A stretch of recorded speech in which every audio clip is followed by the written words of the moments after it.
Hi friends, অনেক দিন পর দক্ষিণেশ্বর এলাম। আমার শাশুড়ি মা, আমি,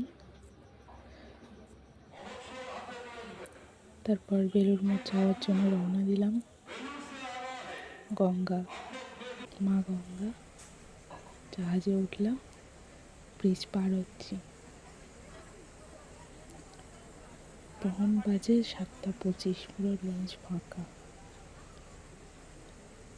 জাস্ট কয়েকটা মানুষজন, আর কেউ নেই।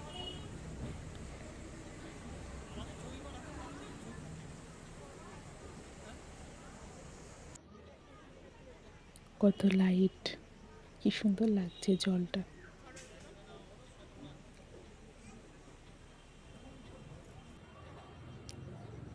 বেলুড় মঠের ঘাটে এসে